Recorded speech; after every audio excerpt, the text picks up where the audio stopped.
Está no ar Gestão Pública em Debate, um programa do Curso Superior Tecnológico de Gestão Pública do Centro Universitário Internacional, Uninter. Este programa ele complementa a formação dos nossos alunos de gestão pública na modalidade à distância. Ele tem o apoio cultural do Instituto Wilson Kipling. Esse programa também é transmitido pela CWB-TV, TV Comunitária de Curitiba, canal 5 da NET e 72 da TVA. Ele pode ser acessado por todas as pessoas que possuem parabólica digital através dos canais da rede EdSat, os canais da educação. Hoje nós vamos debater a saúde pública. E para isso nós convidamos o médico Dr. Gil Ramos. Ele é médico cancerologista, ele é formado aqui em Curitiba, na Universidade Federal do Paraná, tem mestrado e doutorado em cirurgia, ele já foi presidente da Liga Paranaense de Combate ao Câncer, que é a mantenedora do Hospital Erasto Gereter, um dos maiores hospitais que tratam de câncer em todo o Brasil, cuja sede também é aqui em Curitiba, e é pesquisador e divulgador de práticas que todos nós devemos ter para ter uma saúde saudável, uma boa saúde, né? Uma vida saudável. Doutor Gil, eu quero agradecer muito a sua presença em Gestão Pública em Debate, dizer que e testemunhar que o senhor já atendeu algumas pessoas da minha família, meu sogro, meu pai, e também a sua equipe, um dos meus primos, e toda vez que eu posso eu recomendo o senhor, não só pela sua qualidade técnica e profissional, como médico humanista, mas também pelo ser humano que o senhor é, doutor Gil. Então, muito obrigado por aceitar o nosso convite. Eu gostaria que o senhor nos falasse quais as medidas que todos nós, depois de uma certa idade, mas a partir, vamos colocar aí, dos 40 anos, devemos ter em relação a essas doenças que hoje atingem boa parte da população, principalmente o câncer, uma vez que a nossa população, os brasileiros de um modo geral, estão vivendo mais, e essa é uma doença que normalmente atinge as pessoas na velhice. Boa tarde, vereador Jorge Bernardi. Eu agradeço suas palavras e o convite para estar aqui trocando ideias consigo e com todos os nossos telespectadores. Isso. E diretamente ao assunto, realmente o senhor nos conta, a tendência é a nossa população envelhecer cada vez mais. A partir dos próximos 20 anos, nós teremos uma média de 80 anos, 75, 80 anos, a longevidade de nossos colegas que estão nascendo, nossos amigos que estão nascendo. E, obviamente, essas doenças novas, como a artrite, eu digo novas, uma brincadeira, né? Mas a artrite estará presente conosco durante muito tempo. E, junto com elas, outras. O câncer é uma delas. Que nós, homens, ainda temos o problema da próstata. Falou a partir dos 40 anos e pode ser até que um pouco antes já nós devamos nos cuidar, principalmente com a alimentação rica em gorduras, essa carne vermelha é tão gostosa, essa picanha é gostosa, temos que nos cuidar com os excessos, né? Tudo que é excesso faz mal. Então, para o homem, a partir dos 40 anos, então vamos colocar o 40 como um limite aí, o homem ele deve se cuidar e se preparar para o exame preventivo de próstata, as lesões de pele, cuidar com o seu intestino e, obviamente, que não deve fumar em qualquer idade. Nem fumar e nem viver perto de quem fuma, porque senão ele também fuma de forma passiva. Então, para o homem, aos 40 anos em diante, próstata, não fumar, cuidar da pele, intestino e estômago. Doutor Gil, o senhor é um especialista em câncer de cabeça e de pescoço. Já há muitos anos o senhor faz palestras, conferências, orientação da aula para outros médicos, e o senhor tem um projeto global que envolve essa questão da saúde. Ou seja, esse seu projeto que o senhor tem apresentado em várias instituições diz respeito ao próprio sistema de saúde que nós temos no nosso país, o SUS, a formação profissional dos médicos e também a educação, ou seja, a educação da população, a educação popular. Eu gostaria que o senhor expusesse qual é o seu conceito e por que o senhor trabalha nessa pirâmide, nesse tripé, objetivando atender, digamos assim, essa que é uma das doenças que atinge boa parte da população, que é o câncer de pescoço, o câncer de cabeça. Vereador, de uma forma geral, para tudo, eu imagino, em termos de saúde, e talvez extrapolando para outras áreas, esse triângulo que é a formação profissional, o sistema, e no caso o sistema de saúde e a educação da população, ele serve como base para se chegar lá. Se o objetivo, em termos de saúde, é termos, de uma forma geral, a população gozando de boa saúde, esse tripé, a meu ver, é fundamental. E por que chegou lá? Porque em 89, 88, século passado, nós, na praça pública, estávamos na Rui Barbosa, com barracas armadas e fazendo exames na população, e em contato direto, conversando com todas as classes que ali passavam, a classe operária, o varredor de rua, e médicos, e vereadores também estavam lá, tinham mesmo, em 89, estava fazendo uma campanha, examinando, trocando ideias, e depois nos postos de saúde fazendo o mesmo trabalho de prevenção e orientação, pesquisa. A conclusão foi essa: não adianta se tentar nada se não educar. Se você quer educar para fazer conta de matemática, educar para construir uma bomba atômica, ou educar para ter uma boa saúde, você conseguirá.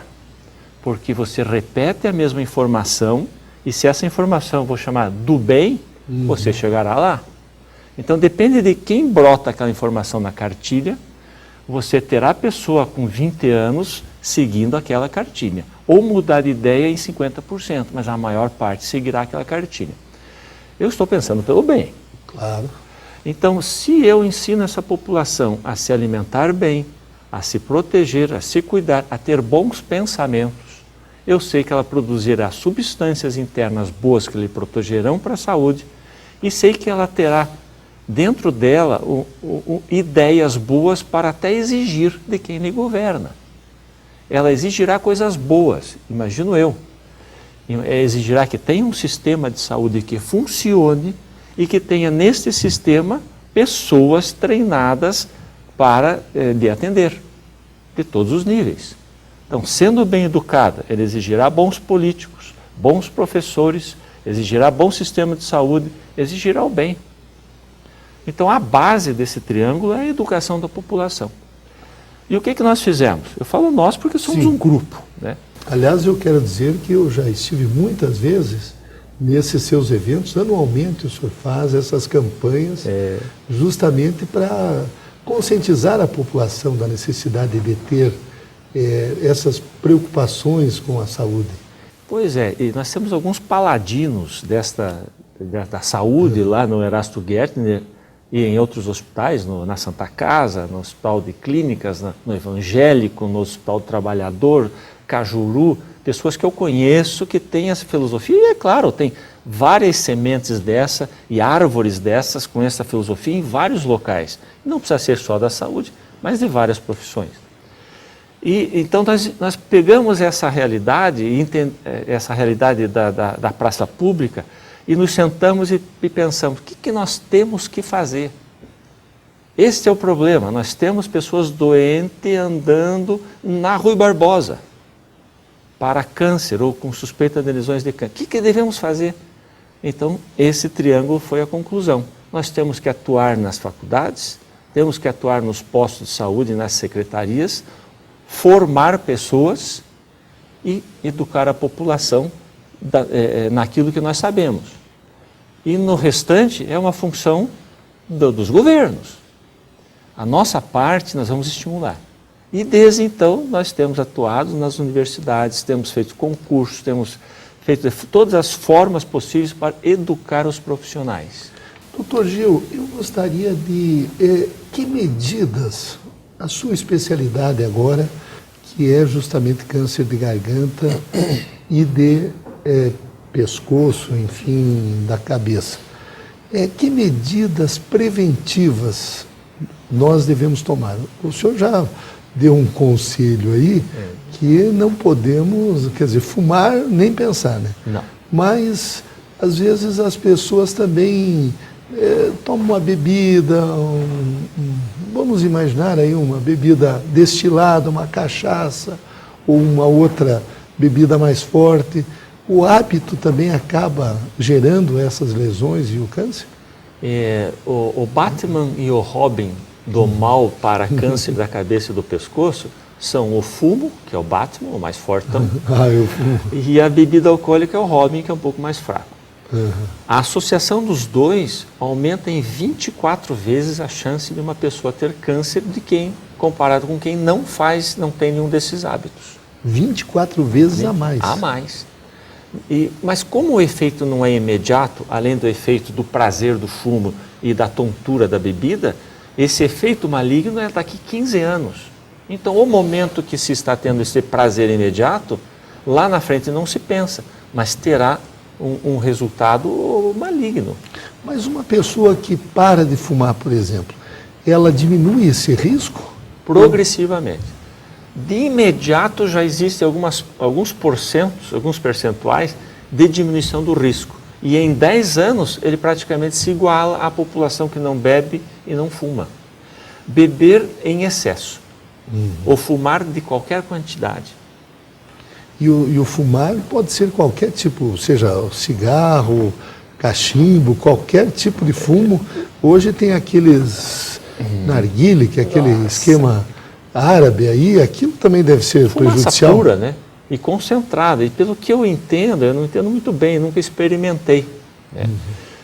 Pelo que eu entendo, existe até uma troca ali dentro de inspirar a fumaça e expirar um pouquinho do seu próprio ar lá dentro. Parece-me que fica um pouco disso lá. Então, se imagina assim, a quantidade de impurezas que tem lá dentro, além do fumo. Mas, há uns tempos atrás, as empresas produtoras de cigarro, de tabaco, diziam que colocavam um filtro, ficava melhor, né? Tinha um gostinho diferente de menta, então aí agora você está protegido. Essa enganação foi indo até o basta mundial, né, das pesquisas que mostrou que não tem essa enganação. Fumo é fumo. Agora, o fumo de rolo, ele é muito mais impuro. O tal do cigarro de palha... É pior ainda. É muito pior. Ele corresponde a 5 vezes um cigarro de papel. Nossa. E para fazer um cigarro de papel, tem uma propaganda do Instituto Nacional do Câncer, que até veneno para ratos tem lá dentro, nas pesquisas que eles fazem. É verdadeira, não é para assustar ninguém que eles fizeram isso. É verdade. A pessoa, estando consciente que está se prejudicando, já é um direito dela. Agora, ela então, indo para o outro lado, ela gastar o meu imposto em tratamento de algo que ela escolheu sabendo que ia ficar doente, eu já não concordo. Então, eu acho que ela tem que parar de fumar pelo bem de todos nós, né? Exatamente. Agora, a pessoa de cor branca, ela está mais suscetível a essa doença do que uma pessoa de origem oriental ou mesmo de pele negra? Cada país ou cada raça, digamos assim, tem uma suscetibilidade maior para determinados tipos de doenças, uma sensibilidade maior para alguns tipos de câncer, tanto não só pela genética, mas pelos seus hábitos. Por exemplo, no Japão, pelos condimentos, pela forma de armazenar o peixe e a carne, a tendência a ter câncer de estômago é muito maior do que a nossa tendência aqui, que temos outros hábitos quanto a isso. Mas com respeito à pele branca, o mais tradicional, a maior sensibilidade e o maior risco é para o câncer de pele. Essas lâmpadas também têm certo perigo, depende do tipo do raio ultravioleta.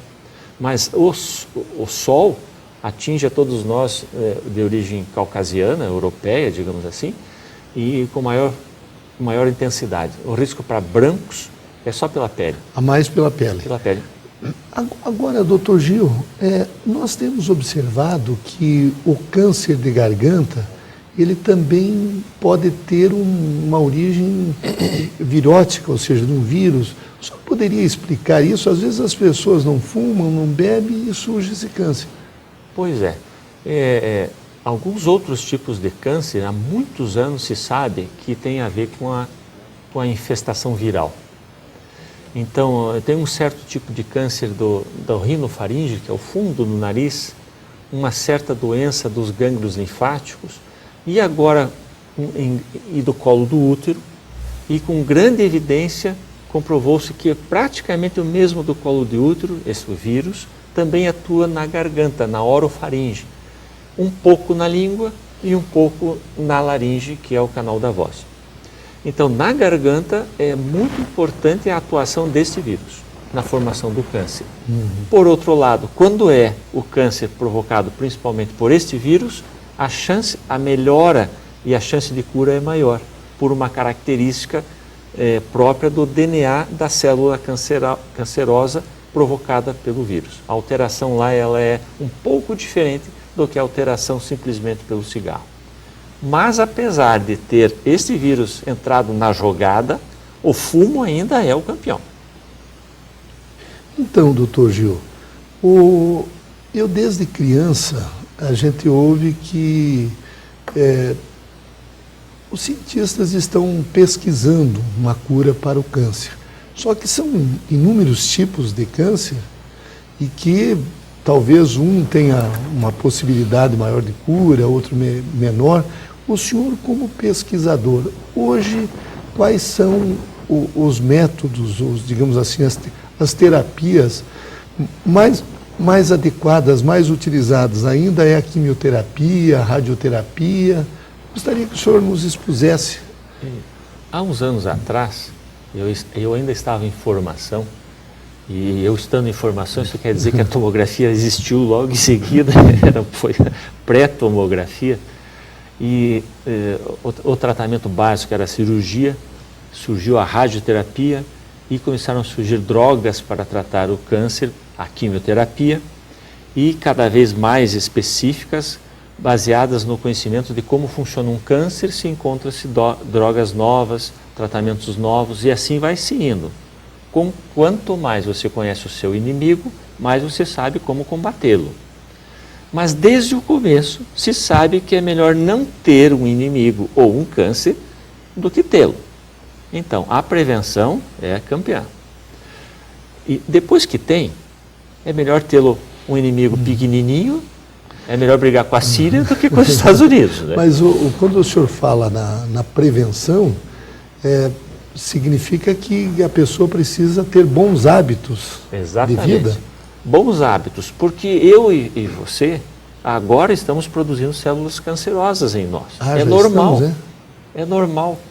Depois de que idade assim, doutor? Olha, a partir do momento que nasce, você pode ter células crescendo de forma errada dentro de você. E nós temos um sistema de controle de qualidade que evita que isso vá adiante. Se esse sistema interno de controle de qualidade está atrapalhado, ou existe tanta célula sendo formada que não dá conta, aí surgem determinados nichos de cânceres ou células tumorais que podem ir à frente mesmo. Então, desde criança, ou antes, quando o nenê está sendo no útero ainda, a mãe dele tem que cuidar, se fuma, se bebe, se tem herança genética. Então, antes já tem que se cuidar. Nasceu já com algo errado dentro dele a mais do que o habitual, ele vai ter que ser cuidado a vida inteira. Então, a prevenção, depois tratar e, de preferência, encontrar esse tumor de pequeno, quando pequeno e não quando ele é grande. E a sua pergunta é: o que tem de novo aí? Olha, eu vejo duas coisas novas, além desses conhecimentos óbvios que são de se cuidar, se prevenir e tal. Existe, a primeira é uma droga nova que vai diretamente e atinge o tumor e não as células normais do organismo, por isso o sofrimento de quem faz quimioterapia, porque não atinge só o tumor, atinge a parte boa do corpo também. Então a pessoa sofre muito. Então drogas novas direcionadas para o tumor. É um míssil guiado, teleguiado, específico. É uma droga nova, que está já nova há 10 anos. E serve para vários tipos de cânceres? Conforme as pesquisas vão chegando, você vai entendendo novas indicações dessa droga. Praticamente para os tumores de cabeça, pescoço e de intestino, essa droga funciona muito bem. E está em voga. Mas o que é novo é caro. Até quebrar a patente, passar o tempo e podermos usar em larga escala, o sistema de saúde poder pagar, ser bem indicado, demora alguns anos. A outra questão é você descobrir que você tem a propensão para tal doença assim que você, ou antes de nascer, se você tirar uma amostra do feto, passar por um exame genético, ver as alterações que existem lá e as chances que você tem de ter um câncer daqui a 30 anos. E tratá-lo antes, ou preveni-lo antes. Angelina Jolie tirou as mamas, não foi? Sim. Porque a tia dela tinha morrido, a mãe não sei o que mais, e ela fez o teste e estava lá. Aquilo foi um tratamento preventivo dela. Então. Preventivo, tanto físico quanto psicológico dela. O senhor, como médico, como humanista, uma grande atriz, o senhor citou o caso da Angelina Jolie, uma celebridade mundial, aquilo parece que foi um exemplo para milhões de pessoas no mundo, né? Foi. Entendendo ela como pessoa não tão famosa, ela foi atrás da sua saúde e tomou uma decisão que é drástica neste momento, mas garantiu o seu futuro. E como uma celebridade, ela mostrou ao mundo que isto é possível. Ao mundo das pessoas que leem as revistas, né? Não ao mundo científico. Exatamente. O senhor é um pesquisador. O câncer é uma doença muito antiga. As pesquisas apontam que já na antiguidade nós tínhamos essa doença? A partir do momento que existe o ser humano e antes dele se existia algum outro animal, existe a doença maligna. E ele atinge outras espécies de mamíferos, outros animais também? Atinge. Nossos cães, nossos outros animais, mamífero ou não, tendo célula em atividade em duplicação e tendo uma herança genética alterada e submetido a condições adversas, espontaneamente ou não espontaneamente, que estimulem a formação de células cancerosas, qualquer animal e planta também. Planta também? Você pode ver em sua casa, em alguma árvore, alguma aberração de mudas novas ou diferentes, ou de folhas estragadas, ou não por fungos ou outro bicho ou outro animal, mas pode ter também. Tendo célula que se divida, pode dividir errado. Interessante. Nós estamos entrevistando o médico Gil Ramos, ele é médico cancerologista, e o nosso tema hoje é saúde pública. Nós faremos um breve intervalo e retornaremos logo a seguir com o Dr. Gil Ramos. Educar é fazer sonhar, é acreditar no valor das pessoas, ampliando seus horizontes. Educar é realizar. Com a missão de criar oportunidades que transformam a vida de quem precisa, o Instituto Wilson Pickler de Responsabilidade Social faz a diferença para muitas pessoas. Oferece cursos de graduação e pós-graduação à distância, em parceria com o Grupo Uninter, e cursos livres de capacitação. Além disso, possui projetos de geração de renda para comunidades carentes. Instituto Wilson Pickler de Responsabilidade Social, acreditando no valor das pessoas através da educação. Retornamos com Gestão Pública em Debate, um programa do Curso Superior Tecnológico de Gestão Pública do Centro Universitário Internacional, Uninter. Este programa tem o apoio cultural do Instituto Wilson Pickler e ele também é apresentado pela CWB TV, TV Comunitária de Curitiba, canal 5 da NET e 72 da TVA. Hoje nós estamos entrevistando o médico cancerologista Dr. Gil Ramos e estamos falando a respeito de saúde pública. No primeiro bloco nós demos ênfase à questão do diagnóstico e da prevenção do câncer. Dr. Gil, nós individualmente podemos fazer um autoexame, uma autoanálise, pensar sobre nós e ver se alguma coisa está errada, ou seja, como o médico nos examina, a gente também diz, olha, estou com uma dor aqui, uma dor aí. Isso é possível? O senhor falou no primeiro bloco de que os bons pensamentos também levam a uma vida saudável. E o autoexame é possível? É possível, sim, tanto física quanto, vou chamar assim, de psicologicamente. Fisicamente, a exemplo do câncer de mama, é a autopalpação. A exemplo das lesões na boca ou na pele, é procurar no espelho se tem alguma mancha ou lesão avermelhada que não melhora em 15 dias, e aí procurar alguém que possa lhe dar uma opinião mais baseada na especialidade. Agora, pessoalmente, são tantos os exemplos e os artigos que nós lemos sobre a capacidade que o ser humano tem de perceber em si mesmo mudanças. Aquela percepção de si mesmo que exige um treino e que exige uma dedicação de no mínimo 5 minutos ao dia e buscar em si mesmo algo diferente, ou a reflexão do dia, ou a reflexão para o dia anterior, para o futuro, e começar a descobrir mudanças em seu corpo. A percepção de cada um é muito importante e anda adiante de muitos exames de imagem, exames outros que detectam lesões através de exames de sangue, por exemplo, na minha prática, é o que eu estou falando. Então, várias vezes as pessoas chegaram até mim me contando que sentiam um tal problema em tal lugar e não se enxergava nada. E bastou exames ou deixar alguns dias para que se percebesse algo diferente naquela localização que essa pessoa dizia. E lendo vários relatos desse tipo na própria internet, em livros especializados, revistas, nós vemos esses relatos em maior número. Então eu recomendo, faça uma introspecção diária e procure em si mudanças que se repetem. E daí vá buscar. E convença também quem está lhe atendendo a dar atenção a isso. Doutor Gil, o senhor estudou aqui em Curitiba. Como é que foi a sua formação profissional? Que período foi que o senhor estudou? Na época do regime militar? É interessante essa pergunta, porque está na moda agora. Eu tenho ouvido tanto a televisão de pessoas que se põem na frente da câmera com autoridade para falar sobre o assunto. E, na verdade, eu acredito que nem tanta autoridade tem. Eu gostaria de falar sobre o que aconteceu comigo e com tantos ao meu redor, meus sua colegas. Geração. Meu pai, por exemplo, ele não tinha condições de sustentar a escola. Nós íamos à escola pública.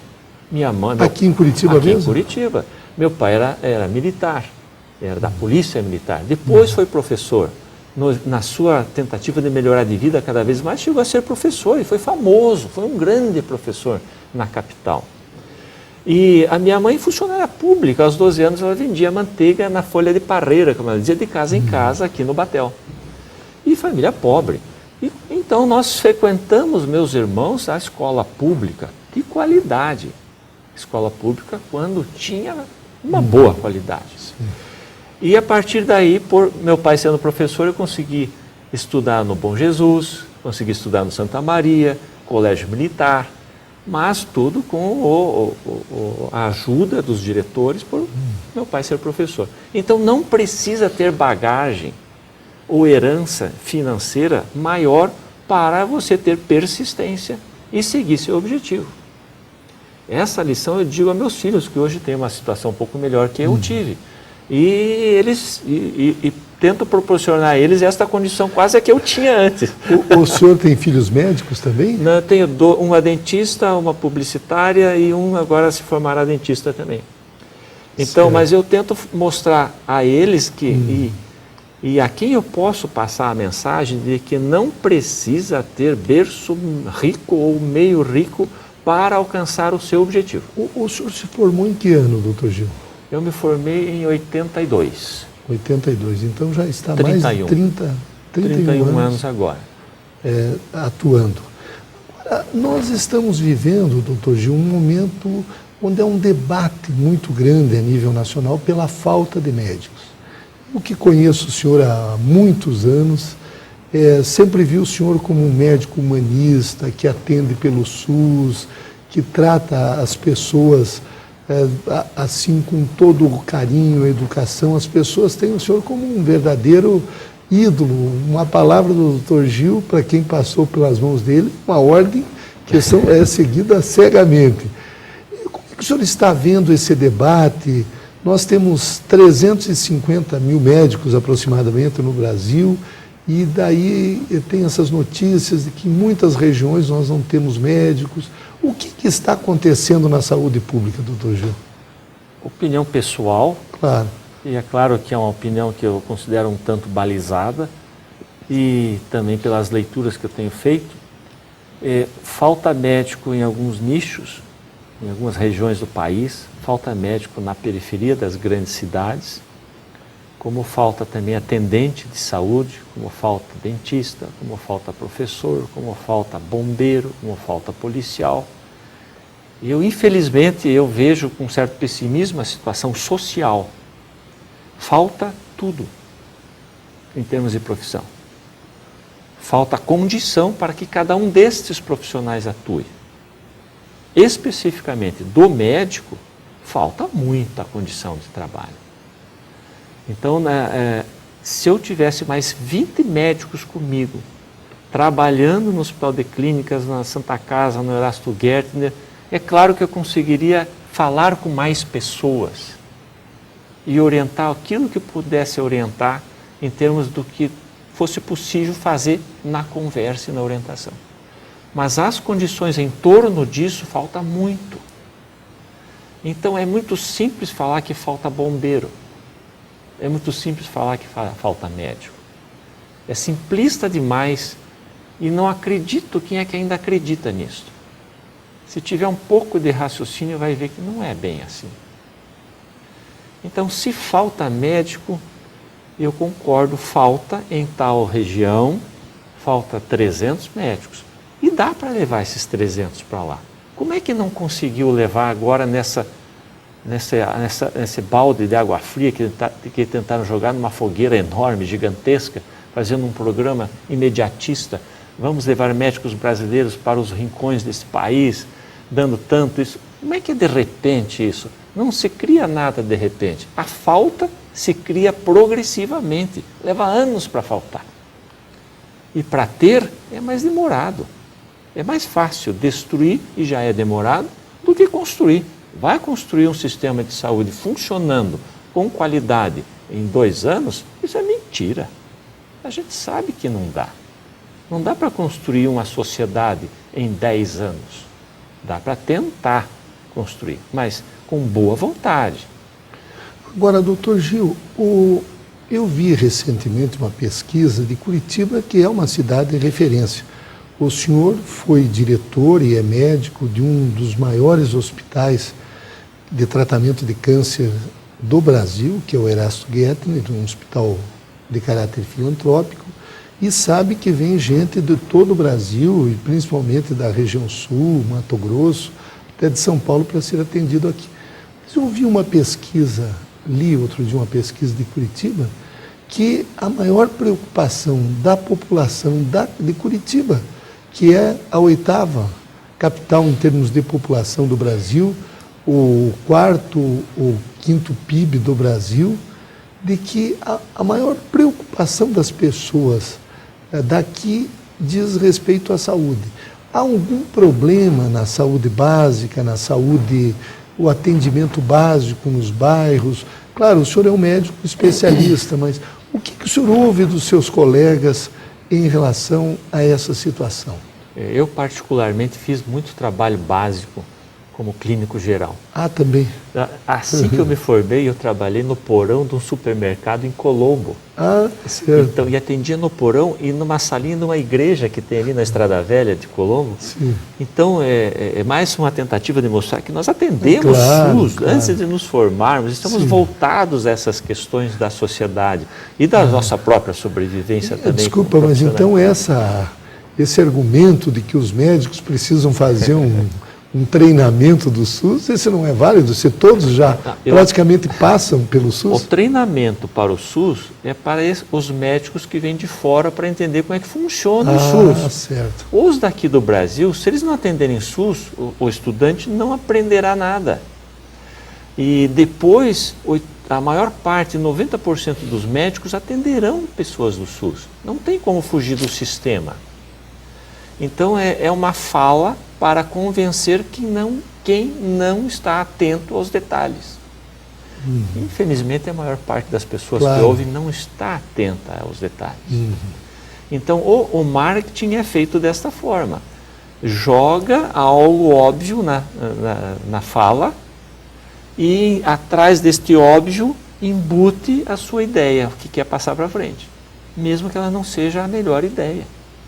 Então, o óbvio, por exemplo, falta médico no Brasil? Falta, nós somos muitos habitantes, somos 200 milhões. Temos uma área enorme, falta. Agora, por que falta? O que acontece? A confusão entre falta médico e falta condição de saúde é feita propositalmente na fala. Falta condição de saúde neste país. Esta é a fala correta.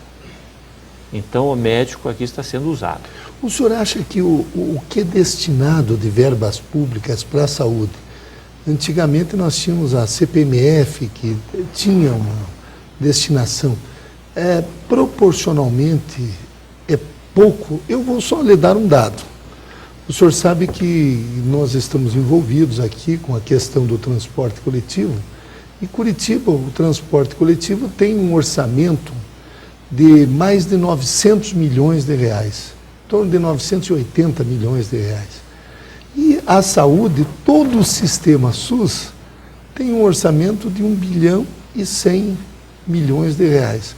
Então é uma diferença muito pouco, ou seja, para se locomover, você tem quase o mesmo valor monetário do que tem para todos os postos de saúde, todos os hospitais, todo o atendimento para o SUS, todas as clínicas, enfim, essas milhares e milhares de pessoas que usam e que não têm planos de saúde, usam a saúde pública de um modo geral.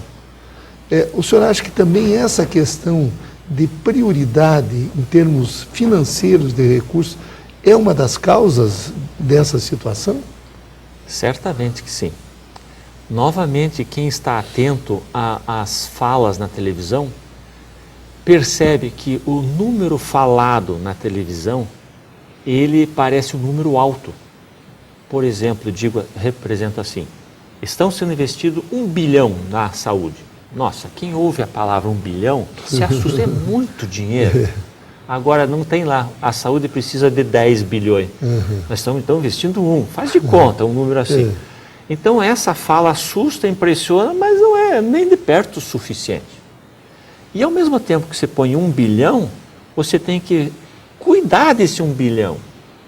Tem que ter um plano, tem que ter fiscal, tem que ter um cuidado com o seu dinheiro. Em casa, se você deixar R$1.000 em cima da mesa e não der bola, para onde vai esse dinheiro? Comprar um gás, comprar uma comida, arroz, feijão? Nós vamos comprar bolacha ou vamos arroz, feijão? Primeiro arroz, feijão, depois bolachinha. Então, se você não administrar, é a administração básica, né? Se você não fiscalizar, você vai jogar esse dinheiro fora metade dele. O senhor acha que também o problema é de gestão? É. Aliás, o senhor foi diretor muitos anos do Hospital Erasto Gettner e eu quero até lhe parabenizar e parabenizar toda a equipe desse hospital aqui de Curitiba, que é uma referência nacional, porque nós sabemos que com todas as dificuldades de um hospital que tem um caráter filantrópico, ele é um hospital de referência, que tem uma saúde financeira boa, tem uma condição de administração, de gestão boa. Eu gostaria que o senhor falasse sobre a sua experiência ali. Essa minha experiência, juntamente com toda a equipe, e eu fiz só um pedacinho, realmente um pedacinho de nada, não é falsa modéstia, realmente a equipe é que é boa, e com muita dificuldade, porque cada paciente do SUS que desce do ônibus, é a nossa brincadeira, desceu do ônibus, ele representa 30% de prejuízo para o hospital. 30%? Quantos pacientes são atendidos por mês lá no... Puxa vida, existe número de pacientes e número de procedimentos, mas mais de 10 mil procedimentos por mês. Procedimento quer dizer uma biópsia, uma consulta, um exame, mais de 10 mil. Então, cada paciente, o SUS paga 70 do que vale 100. Então, os outros 30 tem que buscar através de doações ou com uma boa gestão de aproveitar ao máximo e com a segurança que exige a situação, a conseguir esses outros 30 que faltam. Então, nós estamos em boas condições financeiras comparadas com os demais hospitais, a maior parte deles. Nós devemos muito. Como é que vocês fizeram e conseguiram essa gestão modelo, assim, porque ele é um hospital de referência, não só no atendimento aos pacientes, são várias especialidades na área de câncer, né? Mas também na estrutura, sempre investindo em novos equipamentos, em novas técnicas médicas. O caminho das pedras para todos os hospitais, infelizmente, é ir buscar as verbas que estão nas mãos dos senadores, dos deputados, dos vereadores, Certo. de uma forma coerente e honesta, e conseguir complementar essa renda que vem do SUS, esses 70%, esses 30% vêm através da gestão, de conseguir novas fontes e tentar equilibrar. Mas mesmo assim, nós temos muitas dívidas. O Erasto Guettner, ele atende mais SUS do que os planos particulares? 86% é SUS. A 86%. E quantas especialidades, digamos assim, na área de câncer? Nós temos todas. Nós somos hospital referência no maior nível de classificação de hospital que atende SUS do país. Então nós temos todas as especialidades, não de clínico geral, mas na área de oncologia. Todas? Todas. Isso são quantos leitos ali o senhor tem, né? Poxa vida, agora, porque sobe e desce, nós estamos com 280 a 300 e poucos leitos. E sempre ocupados? Sempre ocupados. E sempre precisando de reformas. Não tem como você não arrumar de imediato o que estraga, porque isso coloca em risco o paciente. Então é sempre em reforma. As meninas de rosa, as nossas voluntárias, a rede feminina, tem um trabalho intenso na busca desses 30% a mais. A nossa equipe de atuação em Brasília, ela corre atrás. Nós temos equipe para ir lá tentar convencer os nossos próprios parlamentares paranaenses. O correto, já disse, seria eles ter o valor já para pagar os 100% isso, e não só 70%. E pode fiscalizar, tem que ter fiscal. Se eu disser para você que a minha dívida é 5 milhões, meu gasto por mês, e você me garantir 5 milhões, ponha 10 fiscais para ver se eu estou fazendo direito. Comigo, com o da esquina, com o outro. Falta isso. Dá 10 milhões e vá lá. Vê. Eu tenho certeza que a saúde da população melhorará. Então, doutor Gil, um outro tópico que eu gostaria de abordar com o senhor como pesquisador, médico, diz respeito à formação dos nossos médicos brasileiros. Como é que o senhor vê? Claro, o senhor estudou numa universidade referência, que é a Universidade Federal do Paraná. Aqui em Curitiba nós temos 4 cursos de medicina, mas de um modo geral, eu creio que o senhor deva receber estudantes de várias partes do Brasil. Me parece que o Erasto Guettner tem residência na área de cancerologia, né? Como é que o senhor vê a formação? Os nossos médicos, eles estão, digamos, a nível de país de primeiro mundo ou ainda temos muito a avançar? Nós temos muito a avançar. Há muitos anos atrás, foi decisão federal criar várias escolas de medicina pelo país afora, e a princípio com alguns critérios de qualidade, e depois foi se afrouxando.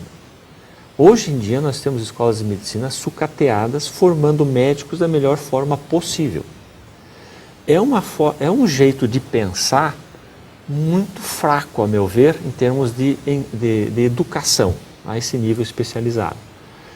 Não dá para nivelar por baixo para se ter muitos com pouca qualidade. Pelo menos uma média boa em todos os cursos, eu falo, profissões. Na área da medicina que eu tenho mais propriedade. Então existe muito a se caminhar ainda e a recuperar, eu acho.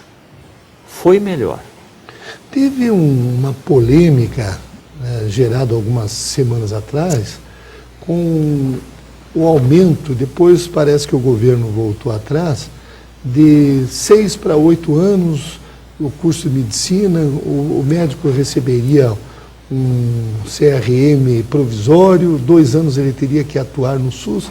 Como é que o senhor e os seus colegas médicos veem essa questão? É por aí a solução desse problema? Ou foi mais uma medida de impacto que acabou não se viabilizando? A meu ver, todas essas medidas elas servem para desviar a atenção principal da população ao que está acontecendo no país. Então é uma discussão muito forte, que é um balão que chama a atenção para as pessoas, mas na verdade tem coisas mais graves em termos de economia, em termos de educação e etc. Segurança, então nem se fala. E a saúde é um enfoque momentâneo, a meu ver, pensando-se em eleições ano que vem, mas não é esse o momento para falar, mas eu vejo assim. Sim. Então, o que precisa para fixar o médico em cidades do interior é um plano de carreira, é um salário digno para um curso que exige tanto daquela pessoa e de responsabilidade assumida até ao momento de assinar o atestado de óbito.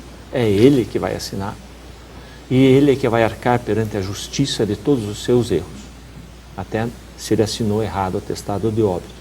Então precisa ter um plano de carreira decente, justo, que faça com que, se eu sair de Curitiba e for para o interior do Amazonas, a minha família terá garantia de educação dos meus filhos, que eu tenha garantia de receber um salário daqui 2 anos e não ser despedido lá.